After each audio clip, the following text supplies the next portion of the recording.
Welcome to the Visiting Speaker Series. I'm so glad you could all join us this afternoon for the amazing talk by the amazing bloggers Jerome Armstrong and Markos Zuniga, who write the Daily Kos and Jerome's fabulous blog, which is called Mighty D. Mighty D. They've done some really interesting work and some really interesting thinking around how do the new grassroots within our political structure in the United States work? Do these new technologies actually create a space where different types of people are having a new political voice? Do these types of structures help people actually get together and become a true force politically?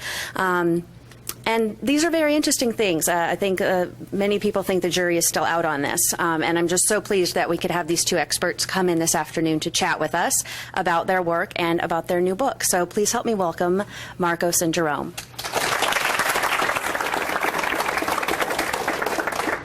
Thank you. I'm Jerome and Markos. You guys don't have to use that. Okay, we don't? Okay, great. That's a great segue. Thanks, Tamara. And in terms of where Markos and I came into this whole new phenomenon, and I think we can look at the internet as an opening to many more voices than were present, was within the political arena. Following the 2000 election, both of us got involved in politics, sort of ramping up, and before that, neither of us had a pedigree or political experience in terms of working on campaigns or elections, or had even a poli-sci degree. Although you had a bachelor's in politics. I did. He was a step ahead of me. But we both there was a vacuum out there in terms of partisan voices on the Democratic side, and voices in general that were authentic and that reflected politics from the point of view of ordinary people instead of from the point of view of either journalists that were covering politics from their particular standpoint for years on in, or from politicians and parties that have become ossified and sort of used to a certain way of the media presenting their elections and campaigns. And so we stepped into that vacuum and quickly found that there was a lot of people out all across the nation that were interested in hearing an authentic voice, but not only that, they were interested in participating by commenting not only with us, but the other people in the blogs in this new way of political dialogue. And from there, it's grown to where we were involved with the Howard Dean campaign, and the blogs have grown tenfold since then, to where now Markos' blog, Daily Kos, gets over 500,000 visitors today. So we wrote this book coming out of the 2004 election, with the Democrats having lost, and from our opinion, George Bush was one of the worst presidents ever in his first term, and we felt that John Kerry had all the things on his side. The polls showed the issue-wise that the people agreed with where the Democratic Party were on the issues. They agreed that the nation was going in the wrong direction, but the Democratic Party lost nonetheless. And so we set out to travel all around the country. We went to 20 different states, interviewed 160 people, and what we started out originally with as an idea was that the Democratic Party lacked a brand, but we quickly went much deeper than that. And what we really found out was there were structural problems with how the Democratic Party was operating at the campaign and election level in terms of organizing. And those are the things that we wrote about in the book. And our voices, given the amount that the audience has increased, has allowed us to sort of become gatecrashers into the system that is ossified within the Democratic Party, and hopefully bring about a change there. So I'll let Markos speak now. So yeah, we'll just go back and forth. We're kind of yeah. No, thanks for coming. And you know, I actually wanted to be a programmer when I grew up, but I wasn't good at it. So it's always been my shame that I couldn't do what you guys are doing. And I like talking to technical audiences because we don't have to explain what a blog is, and we don't have to explain what that computer internet thingy is. So it's kind of nice. And the questions we get are usually a lot more interesting. And I mean, this is weird for me to say, but I'm actually more interested in the technology side of the blogging than I am in the blogging itself. And given how, I guess, successful I have been with the blogging, I get more of a thrill doing a technical upgrade to the site that allows the site to scale more and to grow larger communities than I do about, breaking a story or taking, really getting a scalp against the right wing. I mean, to me, what's exciting is the aggregation of communities. I like to say that I don't consider myself a leader. What I do consider myself is somebody who's creating the infrastructure and the machinery to allow leaders to emerge and allow those leaders to be supported, and in a way that was not possible just a few short years ago. I mean, previously you had to be part of this establishment. You either had family and you worked up through connections, or you had a lot of money and you bought your way in, or you worked your way up. You know, some people actually were able to work their way up from coffee, intern, lugging coffee around for the big boys, to somebody who was one of these big political personalities. So, not the most efficient way to find the good talent, right? Because what would happen is that your best talent doesn't want to sit there and lug coffee around for anybody. They're gonna go out in the private sector. They're gonna make a lot of money. They're gonna do what you guys are doing. They're not gonna sit around with a party and make nothing and not be treated with any respect because you're not part of the in crowd. And so we, as a movement, progressive movement, have been losing a lot of this talent, a lot of the best and brightest in our movement. Conservatives, on the other hand, have been very, very effective at nurturing that talent and pulling it into their system. So rather than losing, what they're doing is they're actually out there recruiting from corporate America, pulling them into their movement, and they pay them well, and they nurture them, and they mentor them. And so what you have is a machine that is extremely up-to-date, technologically super advanced. The stuff they did with the voter targeting, demographic targeting of voters this last cycle was absolutely phenomenal. They're able to go into districts that are heavily Democratic and find the 10-20% of the people in that district that vote Republican and get them out to the vote. And Democrats, what we were doing last cycle is we were going into districts that were only 70 to 75% Democratic, and then just trying to get everybody out to vote. So yeah, you get the 75% Democrats, but you also get some 20-25% Republicans to go along with it.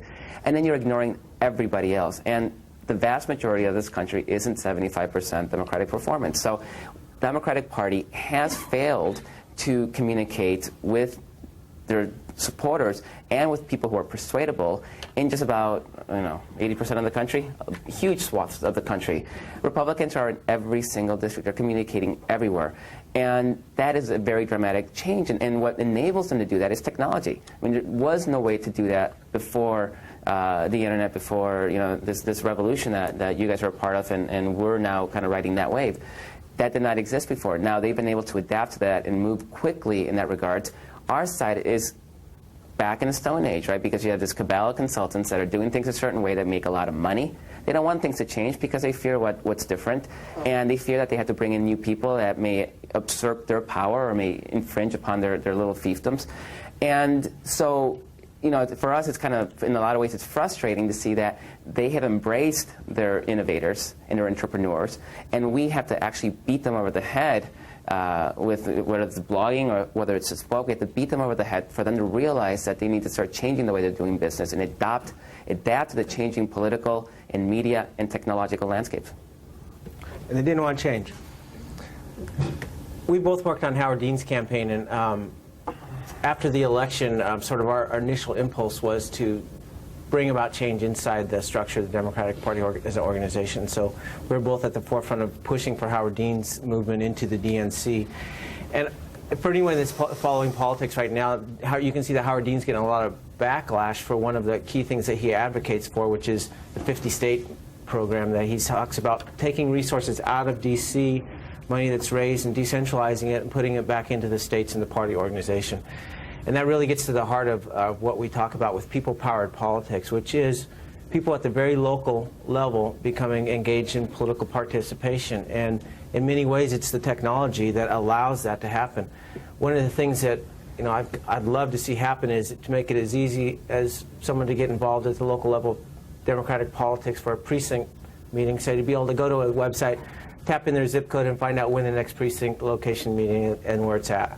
It would be really simple technology. It wouldn't take that hard to aggregate and make that happen. But if you went on and tried to find out where that's at, maybe in Seattle it's a little bit different because it's so tech savvy here, but most places in the country, I know I tried this when I lived up in Vermont, you just can't find out that information. It's so arcane, the people that have been in the political process in that Democratic Party structure. That's on purpose. They don't want people to show up.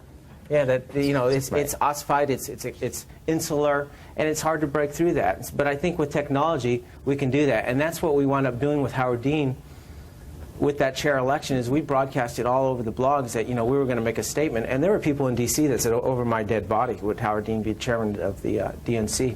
But we organized nationally. The DNC had regional meetings in all 4 of the regions of the U.S. leading up to that election, and we had hundreds of people show up at these meetings where nobody ever showed up before. And we basically made a statement that, look, if you guys, you don't go along with this, then, we're on the outside, we'll break in by ousting you out of the party itself at the very precinct level. So there's been participation within the Democratic Party in terms of opening some of that up, but obviously Howard Dean was just one step in. There's a lot more work to be done. Yeah, and, Howard Dean's at the top, so we had to break through the state parties and down to the county level. And, like Jerome says, you can't find information on how to take over your local party because it's on purpose. They don't want challengers. And they'd rather lose and carry their fancy little title because it makes them feel like big shit, rather than actually to have to work and do their jobs, which is to actually create more Democrats and start winning some elections. So one of the things that we've been advocating, we're hoping to do it maybe with Move On or maybe some people will take the initiative, is to create that kind of national database. I mean, kind of wiki style actually, where you tell people. I mean, Joe Trippi, who ran Dean's campaign, tells about how he took over the Santa Clara Democratic Party when he was in college, and him and 5 friends showed up, and they were the only people who showed up. So by default, they were it. I mean, all it takes is really to show up a lot of times, and from there they were able to grow, and that's how he got into politics. Also, he got elected because his name was Trippi, and he was running in 1966.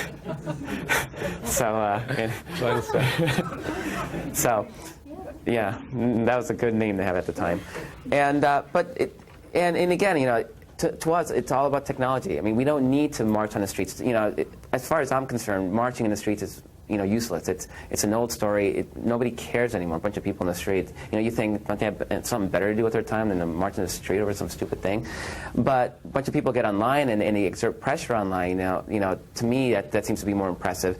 Because a lot of times, it's not one or the other. A lot of times, you create these narratives, like the Cindy Sheehan story in Texas. I mean, there was a narrative. It wasn't a big march. I mean, she ended up going that route, and that's when she jumped the shark, essentially. But that summer was pretty dramatic because she was just sitting, camped out in front of George Bush's right. The Cindy Sheehan story in Texas. I mean, there was a narrative. It wasn't a big march. I mean, she ended up going that route, and that's when she jumped the shark, essentially. But that summer was pretty dramatic because she was just sitting, camped out in front of George Bush's ranch, and the blogs were writing about it. Eventually, a couple of camera crews went down, and it kind of snowballed from there. So one of the things that the blogs were able to do is really create the buzz that allowed some of this media to have a hook to go down. So, technology. We're a media-saturated world now. Media's the future. And now with convergence, television, and the internet, I mean, it's going to be absolutely dramatic.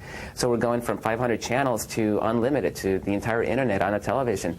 So how are we as a movement going to take advantage of this? Are we going to let the Republicans once again take the lead and dominate that? And if you're a Republican, I'm sure there's some of you in here, that's what you're hoping. Right? You're hoping more of the same. And, for us, though, we're saying, we have the talent. I mean, Silicon Valley and up here and, New York, Silicon Valley, and all these tech centers are very heavily progressive, very heavily democratic. It's a crowd that maybe hasn't been as political in recent years, but that's been changing quite a bit lately. So why don't we harness that energy and that expertise and that power to build this next generation movement that will not only dominate and take over the Democratic Party, but will lead it to this more egalitarian system, more people driven, where they're not beholden to the corporate interests or beholden to people. And I'm convinced that at that point we're going to have a party that's going to start winning elections again. We win on the issues. We lose on the structure. We lose on infrastructure. So unless we turn that around, and it's going to be people like you guys, really. I mean, when we look at a lot of the advocacy stuff that has been very effective the last couple of years, a lot of it is a bunch of, a database guy getting together with maybe a Perl programmer or a C++ and a designer, and they put together some kind of advocacy site, Boycott Sinclair, right? This was in 2004. Sinclair was going to run an anti-Kerry documentary. They own 86 stations across the country, television stations. The night before the election, they were going to run an anti-Kerry, one of the Swift Boat veteran for the Truth ads, and they were able to these 3 guys got together, build Boycott Sinclair, and they were able to drive that into this incredible advocacy campaign that eventually tanked Sinclair's stock. And at that point, the investors got pissed. and they ended up forcing Sinclair to pull the documentary. So it's that sort of thing. It's getting people who know the chops, who know how to operate in this new world, this brave new world of technology and media, and getting involved in doing change, because it happens, and it's for people like you guys, and for us too. I mean, it's not as hard as it was once upon a time to get 1 million people to march on the mall in D.C. So to me, that's pretty exciting. It's a democratizing of activism, and it's a very tangible way to start trying to push the Democratic Party and the nation closer to where it really should be, as opposed to where it's at today. The interesting thing on the marches is those the pro-immigration ones that they recently had. Yeah. In large part, it was done by MySpace organizing, but then on IMing, the walkout from school was all like text IMing back and forth between the students. So it was sort of a spontaneous march, but using new technology. So let's open it up to questions. I'm sure there's a bunch of them, so let's do that and take it from there. Yeah, go ahead. Yes, in early March, I heard about the Democratic precinct conferences on the radio. Mostly I just from different counties. When I went, I was looking up for my precinct to show up. Did you take over? Not to experience that fear, but I did put in one thing for the theme about making better passenger rail a national priority. Yeah. And then this week, legislators Rodney Tom and Ross Hunter held a meeting with the public, supposedly, but only 2 of their staff, the 2 legislators, and 5 members of the public showed up. Yeah, there's not a lot of participation, so it's very easy to jump right in and have a large voice within that political area. But also, these offline meetings, a lot of times it's better to organize those online, because people are busy.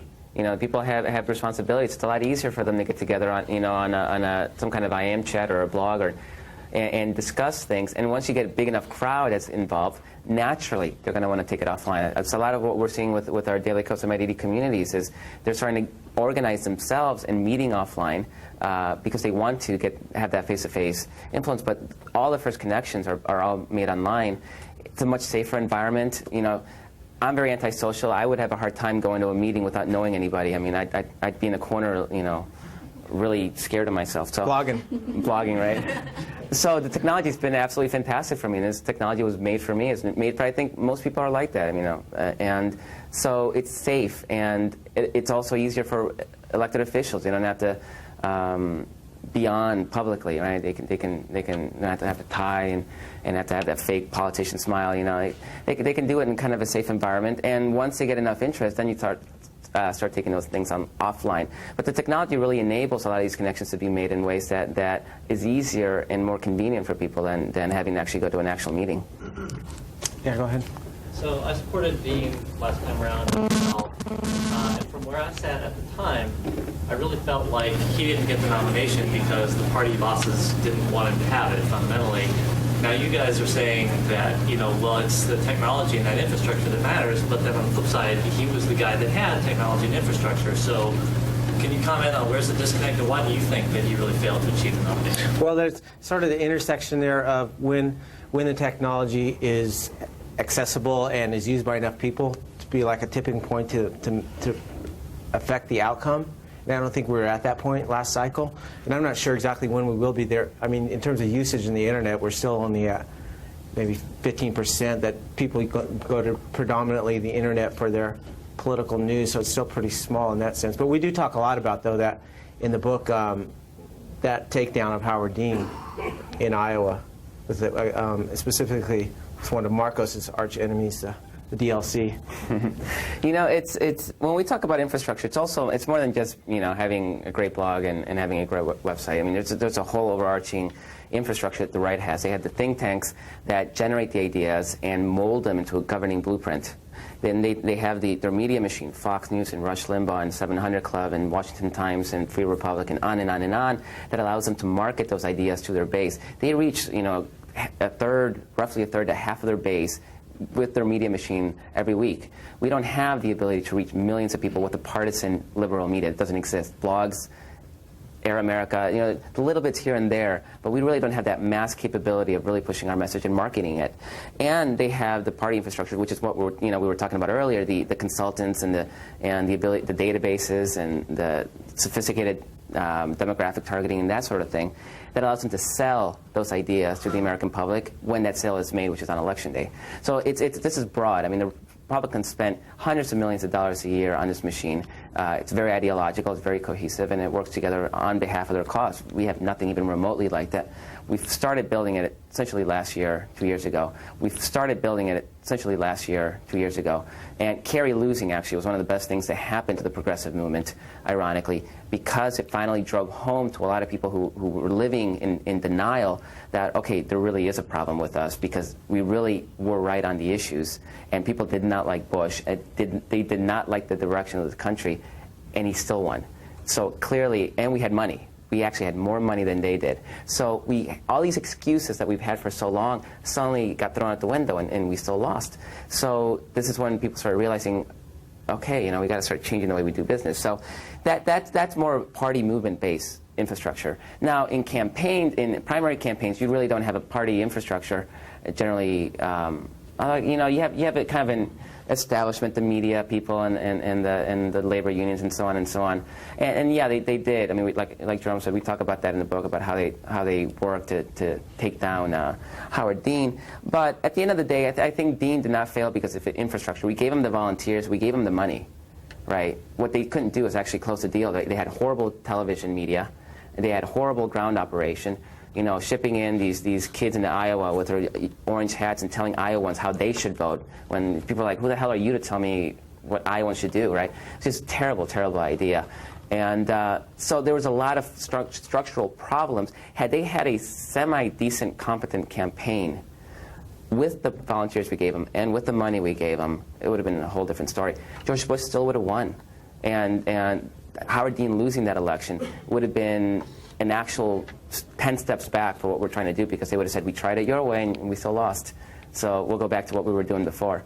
So in a lot of ways, it's kind of fortuitous that he did not win, in much the same way that Barry Goldwater, when he lost in 1964, that actually energized his troops and this modern conservative movement to take over their party. So had Goldwater won, things may have turned out differently. So it's interesting how by losing twice, we actually probably won in the long term. I'm rationalizing here. I'm looking for a silver lining. Help, work with me. I was very active up here during the last election cycle, and what I saw truly horrified me in that there were people who wanted to work. There were people who came in through the precinct caucuses, there were people who came into the county convention, and there was nothing in the local party apparatus to be able to put them into something functional. I spent 20 hours a week calling people who'd already been called and knocking on doors that had already been talked to. And up here, we have to change the way the local party infrastructure is working.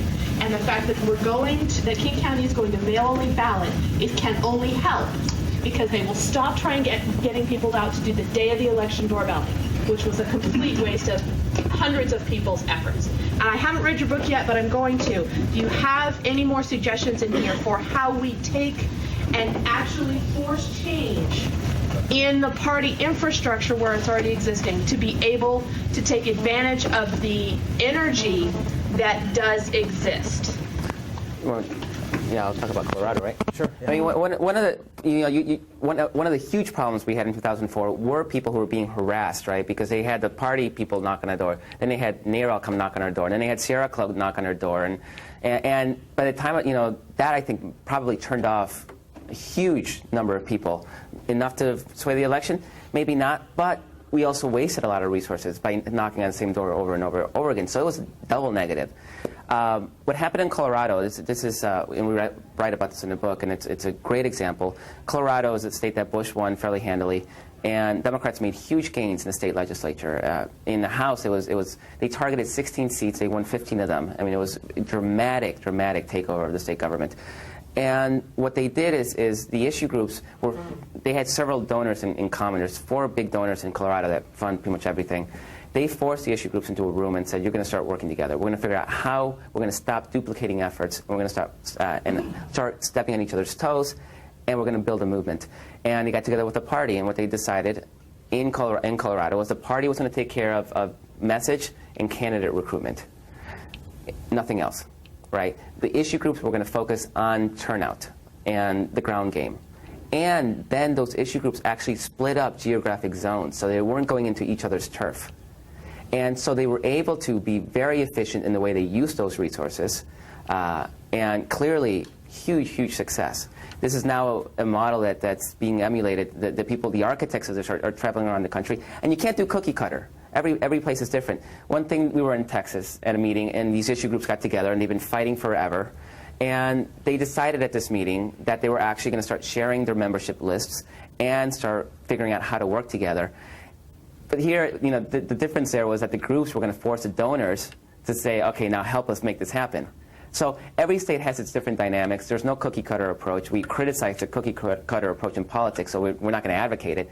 But the idea is a lot of that duplications because people are not talking with each other. And in Texas, the NARAL president for NARAL Texas, when I asked her, are you guys for serious? This is really happening. And she said, at this point, what do we have to lose? And in a lot of places in this country, that's a sentiment. What do we have to lose? And we've essentially hit rock bottom. I mean, we can only go up from here, I think, right? I hope.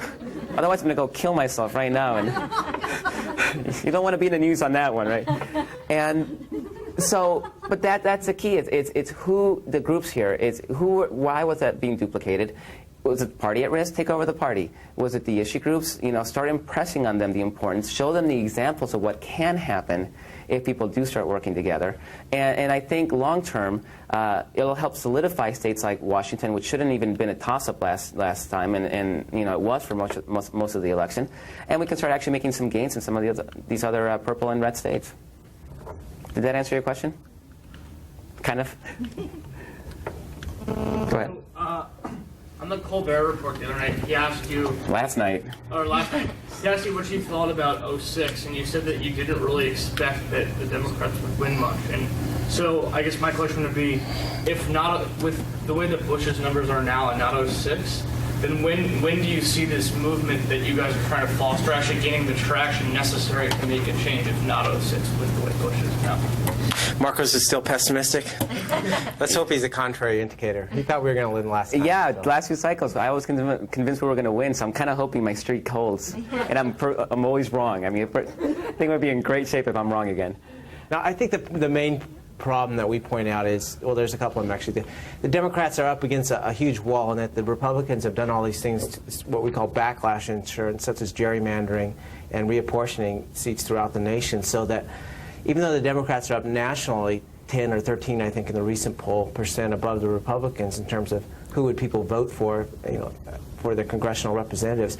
And if you look at the individual races across the nation, it's much more difficult for the Republicans to gain a majority. But then the other problem is that the Democrats on a national level haven't done a good job at saying, this is how we differ from the Republicans. This is the distinction between us and them. And I think the reason why they haven't done that is because for so long, many decades, the Democratic Party was the party of governing. They saw themselves as the natural majority in this country. And so they sort of viewed their effort as more of consensus building and not really partisan in nature. But now they're in the opposition. And for an opposition party to gain power, they have to be able to say why they shouldn't have power. It can't be just the Republicans are corrupt. It can't be just the Republicans can't govern. They have to. They might win by default, who knows? But even if they win, what have they really won? They haven't won a mandate because they haven't really stood for anything and made the distinctions between what a Democrat stands for as opposed to what Republicans are governing. You saw how easy Colbert treated me. I mean, he was stumping me by asking me like regular questions. So that was kind of nice. Yeah, no, Jerome's right. What I'm seeing as I talk to people is, and I said we're seeing the early elections this year, some primary special elections, is Democratic turnout is absolutely in the dumpsters right now. They're not turning out. They've been burned last 3 elections. So they're like, well, Republicans don't care that we exist. I mean, Republicans have made it very clear that if you're 48% that voted for Kerry, you don't exist. Democrats can't get elected, and they keep breaking my heart, so why should I get invested in another election so they can break my heart again? I'm just going to tune out. And that's what we're seeing. And it doesn't hurt when Democrats in D.C. are basically saying, shh, don't say anything, because their Republicans are doing a good job of killing themselves. And they are. Nobody wants to vote for Republicans. But we still need to get people to want to vote for Democrats. Otherwise, nobody's going to turn out and vote. And we're going to make gains just by default. I mean, the map shows that we're going to make gains. Is it enough to take over Congress? I don't think so at this point. And it could be. I mean, we could be looking at a major wave election. but only if people, first of all, our base has an incentive to turn out and vote. Theirs doesn't. Theirs is absolutely not going to vote. If we can give our people a reason to vote, that's what's going to win the election. It's not going to be trying to appeal to the moderate, middle, whatever. They don't vote anyway, right? And if they don't have incentive enough to vote against the Republicans after the mess they've made, then we're not going to get them. So let's try to get our people motivated and turn out to vote. I had breakfast with a congressional candidate, and two things that came out of that was really interesting. One was that she saw only 40 seats are up for play. Yeah, comparatively, yeah. And the second thing was she just is not willing to go and state and really be transparent on her blog and really give us a look at her life and her ideas and really lead the country, show some leadership, because she knows every word she writes there or shares with us is going to be used against her. And how do you change that? How do you get a new kind of candidate that really, that's where I got sad with Dean, was at the end of the day I knew that he wasn't blogging. He didn't believe in talking to me. Well, you guys believed in talking to me. Howard Dean just got a computer like in 2002, so. But he also got beat up every time he opened his mouth up, and I think after a while he started kind of becoming risk averse. And as he became the front runner, then naturally, when you're an insurgent, you can say whatever you want. You're trying to make news. When you're the front runner and you're making news, it's probably a bad thing. So that's it's actually a structural defect right now in our political system. It's a problem. To me, I like to point to the Ohio 2nd special election last year with Paul Hackett. I don't know if you guys are familiar with this race, but this is a district outside of Cincinnati, heavily conservative. Bush won with 63%, 64%. Yeah, big time. And special election, the Democratic Party says, that's a Bush district, we're not even going to bother contesting it, so who cares, right? Paul Hackett runs, a Iraq War veteran. And he's running a very, very aggressive campaign. And since there's no party money, they can't muzzle him. Because when party money comes in, they send their consultants, and they'll say, you can't talk about this, you can't talk about that, right? So he's in his district where Bush has his incredible approval rating, and he's calling Bush a son of a bitch. He's ragging on the Iraq War. When they asked him about gay marriage, he said, if they want to get married, all the power to them. And if you disagree, then you're un-American. And suddenly he's competitive. People love him, and he barely lost. The Republicans had to come in and dump $500,000 at the last minute to really basically bail out their hapless candidate. And to me, it's a great example, because had that money come in from the party, they would have said, no, don't criticize Bush. You got 63%. Oh, don't criticize the war. People here like the war. Oh, don't talk about gay marriage and social issues. Don't talk about those things. What we're finding is that when Democrats talk about those things and they have strong moral foundation upon which those beliefs are held, people respect that. And not only does it win votes, but it motivates people who aren't voting to actually come out and vote. And that's the kind of campaigns that we've been advocating for, and that's why he was such an incredible case study for us, because that was exactly what we were saying needed to happen. But we still have this consulting class in D.C. that controls the whole process, and they have such a stranglehold in the political system that they're not going to let their candidates do that. Nancy Farmer ran for Senate in Missouri. She won as state treasurer on part by advocating for universal health care. The D.C. consultants came in and said, you can't talk about universal health care, this is a red state. She had won the last election. She had won with a team that was based on Missouri consultants. The National Party kicked them all out and put their people from D.C. Had no idea what Missouri was like, how Missouri's, how to talk to people from Missouri, how to sell a candidate to the people of Missouri. She had that experience. She had won statewide already. So this is the sort of thing that we're up against. And it's a long-term process. I mean, when we look at the Republicans, they built their machine over 30 years, their movement over 30 years. We just started, like I keep saying, we started a couple of years ago. It's going to take a while. Technology and advances in technology, I think, will help us really kind of shrink that down. But a lot of it is just a learning process. We got to train them to realize that they can take risks, that they don't have to. It's the old notion of nobody ever got fired for buying IBM. That's what we're seeing in campaigns. We're going to do the safe thing, when a lot of times in a lot of these districts you can't do the safe thing. You got to actually throw the Hail Mary, and you're more likely to win the game that way than trying to run the ball up the middle. And that's a horrible sports analogy, and I lost it. So let's pretend I never said that and move on. Let me just actually get to the first part of that question real quick. That we only have 40 seats. That's a pretty high estimate, actually, of what the number that the National Democratic Party is going to challenge. And there are 232, I think, reps. 230. Is it 235? No, representatives of the Republicans. I think it's 233. Democrats have 202.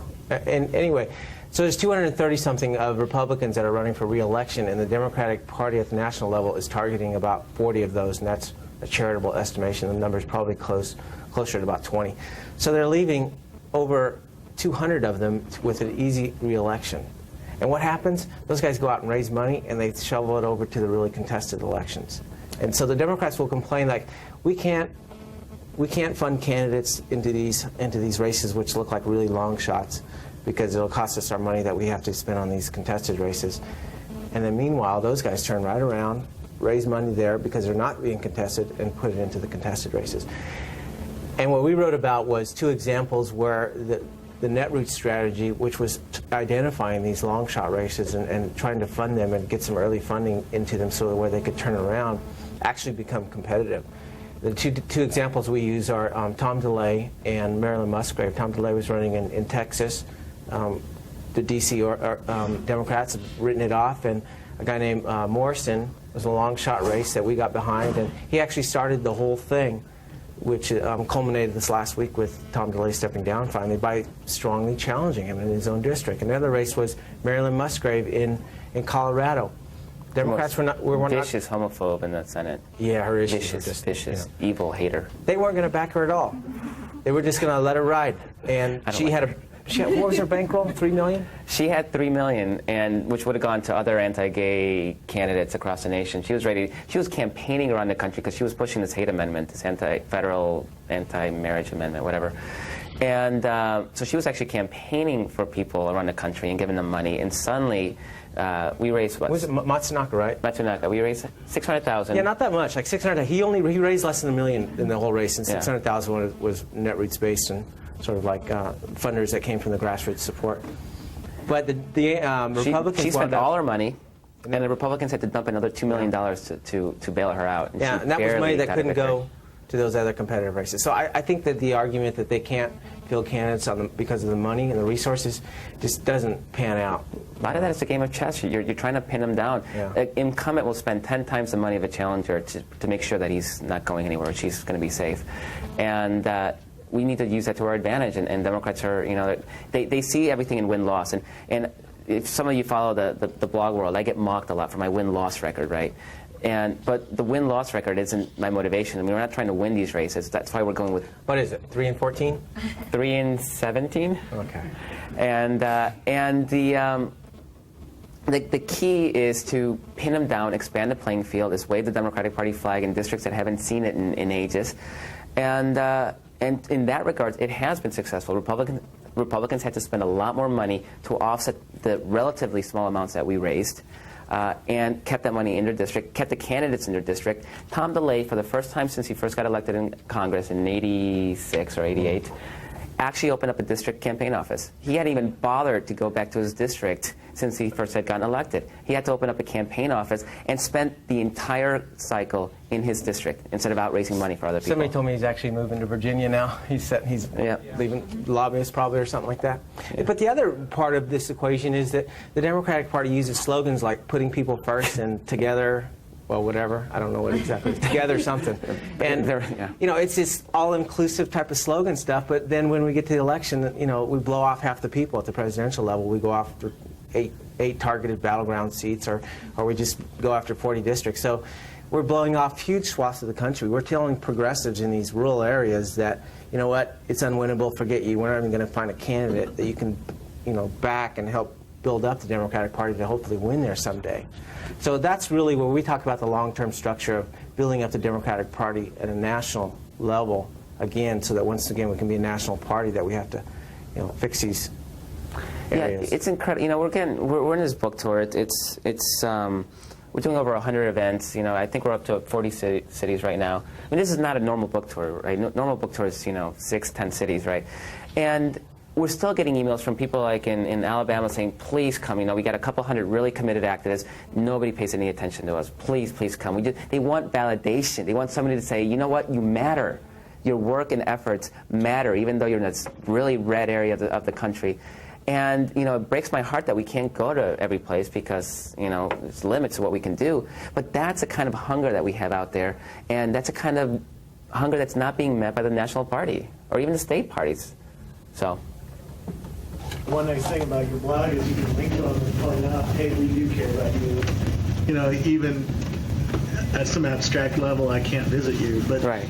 We've done that here at Moulitsas by letting people hate us and talk about us. It completely changes the discourse out there. Absolutely. Yeah, I've been talking with Dave with Horse's Ass. See, there's a plug, horsesass.com. Local blogger, and that's really where the it's .org. Yeah, sorry. Okay. Don't go to .com. Go to .org. But no, it's the local blogospheres too that are going to get built up, and to date we've just seen really a few states break out in that, and Washington's one of them where their local blogs have impacted the media and issues in elections. But that's going to happen more often. Go ahead. From your vantage point, can you talk a little bit about the 2004 campaigns, Kerry and Bush campaigns, and their use of the blogosphere and how they compare and contrast, both on their own websites or how they interacted with the blogosphere, like through blogs from Bush? Well, the Kerry campaign had a guy named Peter Dow who was actually had a lot of pull with John Kerry personally. He was a friend of him, and he was at the same time became sort of infatuated with the blogosphere and really reached out to the bloggers. But he came late. Came late was one part of the problem, and the other part of the problem was that everybody on the campaign thought he was kind of a little bit out there. Even though he had access, even though he was able to reach out to us, actually executing a strategy and making that matter was difficult for him. On Bush's side, their Netroots outreach effort was more towards an Amway style of organizing, where they'd get one person to go out and find 10 people that would, for sure, find 10 other people that would vote, in sort of this pyramidal structure of making sure that people turned out to vote on election day, and it was really quite effective. I think I heard Karl Rove said they had like 250,000 people doing that on election day all throughout the nation. Yeah, it's but from a structural standpoint, their use of the technology is still this top-bottom approach, right? We're gonna use it as a way to send marching orders, and you're gonna follow us, and you're gonna and progressives. One of the weaknesses of the progressive movement has always been the fact that it's so disunified, ununified. What's the word? There's a word. Decentralized. And nobody wants to. Everybody has their ideas, and everybody. So there's this okay, we're going to follow that leader. It just does not happen. But we finally have a medium that really kind of embraces that and plays to that strength. And so we can all argue and fight and tell each other how stupid we are. But then election time comes, and we can all get together. All right, okay, we'll support Kerry. And as soon as we lose, Kerry's the biggest dick in the world, and God, I'm so glad he's gone. But we got together when it mattered, and so. In a lot of ways, that's it does play to our strengths, but it's interesting. Technology is technology, right? And you can mold it to your uses. And it's interesting how we're using it to build community, and they're using it to just be an extension of their existing media machine. Don't you contribute some of your success to the lack of the message by the centralized Democratic Party? It's not a lack of message. I think it's a lack of voice. I remember when we started in 2002. There was no partisan liberal media; it did not exist, and. Conservatives talk about the liberal media, which is, the myth, and so to the point where the media is actually going right because they're so afraid of being accused of being liberal that they actually overcompensate. And so in 2002, this was right after the Afghanistan war, run up to the Iraq war, there were no liberal voices. There's not a single voice out in the media landscape that was saying this war is BS and what they're saying doesn't add up, except us tiny little bloggers with a couple hundred readers a day. And it was precisely because we were the only voices in that landscape that were being partisan and liberal at the time. I think is what drove our growth. Otherwise, had there been we're seeing it in places like Greece and London where there's really partisan media. The newspapers are all partisan. They're all very they skew ideologically. There's no political blogosphere. This does not exist because there's no need for it. Yeah, sure, the vacuum. Yeah, go ahead. I'd be curious in your candid assessment of how well you guys and your message is being received by the DC punditocracy and the folks who have their hands on the levers of power. Because it seems like there's an inevitable struggle for the heart and soul of the Democratic Party coming within, the next year or two. And there's the DLC. 2007, the primaries next year. Yeah. The the DLC types and the consultant classes are going to be threatened by your message. And it's nice to see Nancy Pelosi drive by and post on your blog, and the participation from people of that level of power. But I haven't seen any evidence that they've completely embraced the from the bottom up model that you seem to be suggesting is the path to victory. How are you being received by those folks, other than on the surface? It's been weird because we expected a huge backlash to this. We thought it was going to be a really controversial book, and it's been anything but. Charlie Cook, who's the dean of the DC Political Press Corps, called it one of the 2 best books about the Democratic Party he's read in years, and the other one being God's Politics by Jim Wallace. We had a guy who New York Times. Peter Beinart. Oh, yeah. Peter Beinart, a year ago, he was the editor of the New Republic. He called for the expulsion of the party from people like the Move On folk and the bloggers and Michael Moore. And suddenly, the New York Times assigns him our book to review it for their book section, expecting fireworks, obviously. And when first heard about it, I was like, they fucked us. They totally fucked us. He actually wrote this incredible. I mean, it was a tepid review. I mean, he couldn't go out and really embrace it. He wanted to kick me out of the party last year. But the fact that there was grudging respect there, it's like, okay, these guys, maybe they do have something to offer. So we're seeing it with the issue groups that we criticized. We expected a huge backlash there, and they're actually, like in Texas, where they said, they actually took the advice and the criticism to heart and are now working to bridge those differences and to do the sort of things that happened in Colorado, where they were able to make huge gains. So I think we're at this point in a lot of ways where we have this what do we have to lose moment, and here's something that gives us at least some roadmap to how do we get out of this, so we're going to give it a shot. And so it hasn't been as controversial. Now, as far as the Nancy Pelosi's of the world, and that's... Well, I mean, at the end of the day, that's where the change has got to happen. Yeah. You're right in pinpointing it there, because we can complain about the consultants all we want, about the interest groups, but if it's the politicians, the candidates, who aren't demanding that it be done differently, then it's going to continue, at least in the campaign and election process. Right. So that's where the pressure has to be put. But we got 2 out of the 3. We got the consultants, and we got the press people, and so now we just got to get the politicians. So not the now we get the consultants. We got the issue groups, and the political press. So now we got to get the politicians. The consultants are laying low. Anytime anybody sticks their head up and criticizes a blogger, we pummel them to death, and then publicize their client list, and then we pummel their clients, and so it's kind of like, we're not going to say anything. I was at a I work as a consultant in D.C. with internet strategy a lot with these people, and I was having pollsters come up and autograph their book in D.C. the other day. It was just weird. Some of these pollsters were people that were in the original version of the book, and we cut out as we were just trimming the book down. Trimmed it down. I was like, you're so lucky. Yeah, right. Yeah. Okay, go ahead. I would have liked to see more of that in your book. The heartbreaking sections of the book where you're talking about all the money, the millions of dollars that got burned during the Kerry campaign on these useless television ads that don't work, that weren't focus group properly, blah, blah, blah, blah. I would have liked to see more names named to put those people out of business, because I think a lot of us in this room donated so much money back to your own. I know. Yeah, for us it was a matter of balance. There were so many, when we went around and talked with everybody had, one issue that they wanted to get in, and we had a lot more. I'll send you some of the clips that we have in your email. But, it was just a matter of editing it down to where it was a book where people could read and pass along to people that didn't necessarily know how politics worked. Because when you start naming too many names, it becomes really inside baseball, and then you start losing. We were trying to make it as readable as possible. We got the big one in. Shrum's in there. He's not going to work next cycle.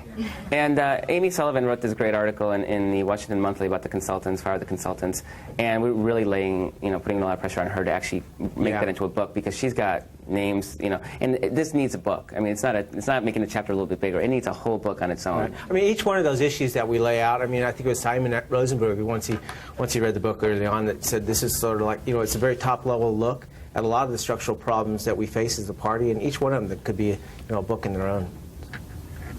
Not by us. I'm wondering, when are we going to start seeing more leadership in the Democratic Party? I feel like with the Republicans, it's the Congress, it's the senators, it's the White House. with the Democratic Party, it's the bloggers, the actors, the comedians, you know, you guys, which is great if you guys want to run for president. But Yeah, but we don't. but when are we going to start transferring, you know, all this sort of leadership into actual candidates? And I have a couple theories, and they're theories. They've had this machine, this conservative machine, for so long that if a Democrat showed any kind of leadership, went out on a limb, they got pummeled, and there was nobody on the left to push back.